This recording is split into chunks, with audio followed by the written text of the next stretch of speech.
Welcome to the Soulfull Sound podcast. I'm your host, Simone Niles, and I hope you enjoy today's Soulfull Sound coaching.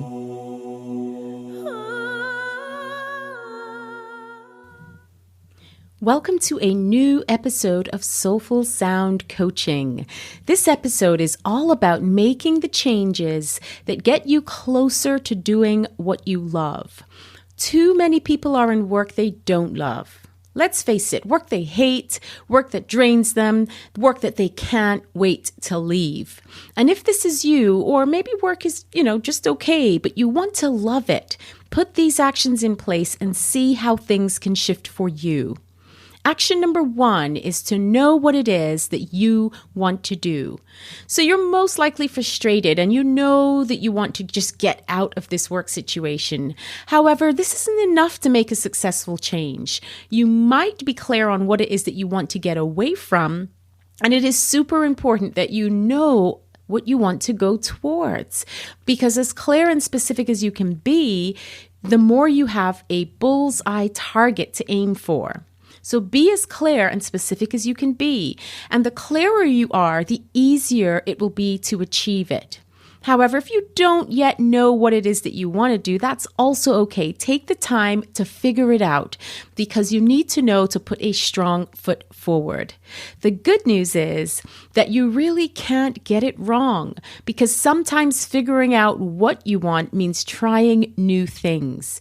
Just know that there are options out there and you don't have to settle for less because you can have more. And also know that clarity is a practice of questioning. And so continue to ask yourself questions that guide you closer to your answers.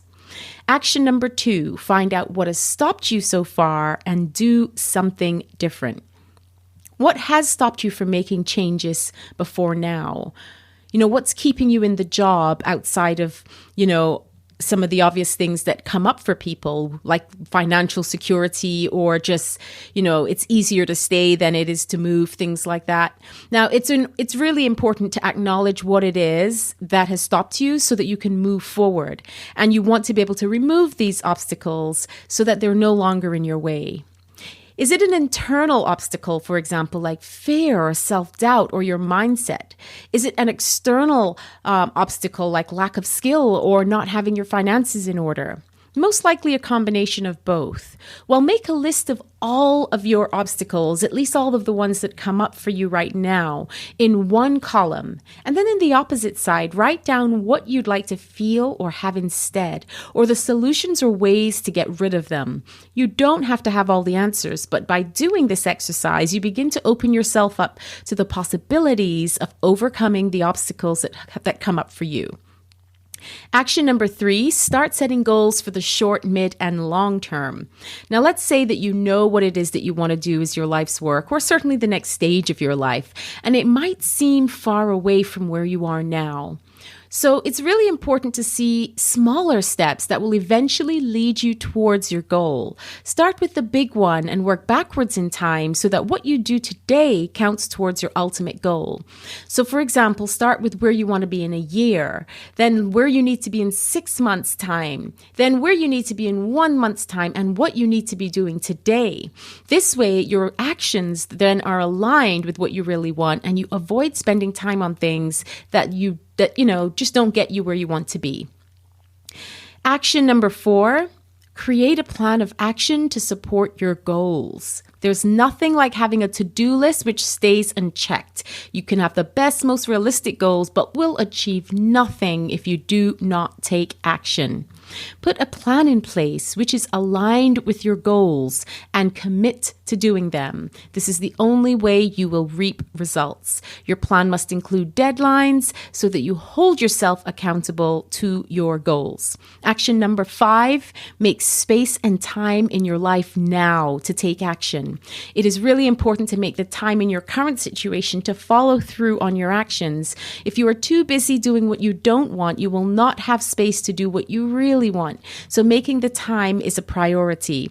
This may mean one less social event or doing less overtime. Either way, if you want to make room for the new, you need to make space to act in order to let go of the old.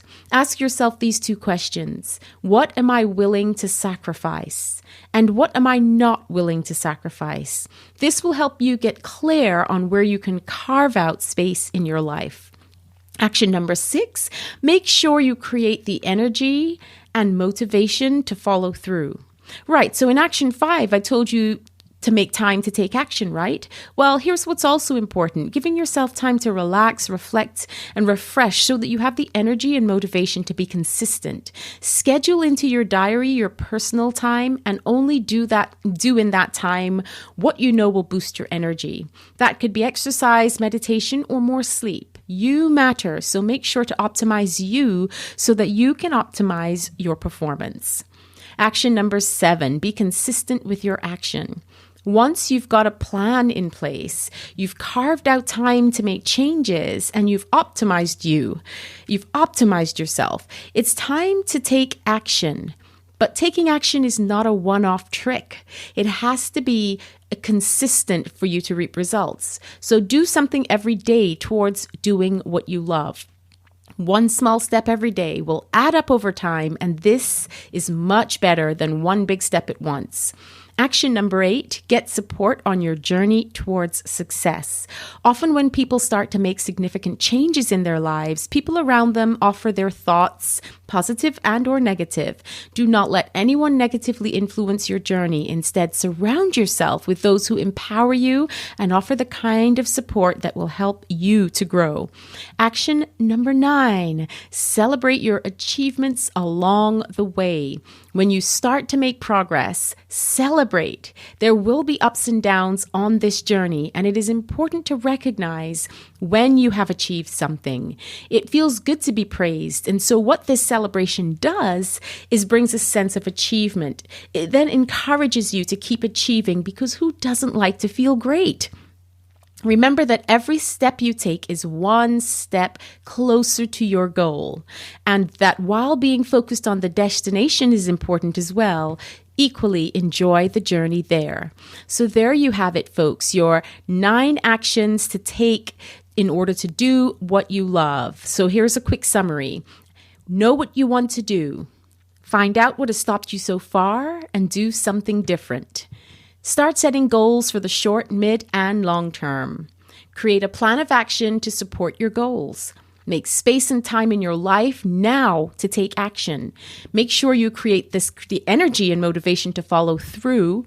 Be consistent with your action. Get support on your journey towards success, and celebrate your achievements along the way. There you have it. Let me know in the comments what actions you need to put in place and what actions you will take today towards doing what you love.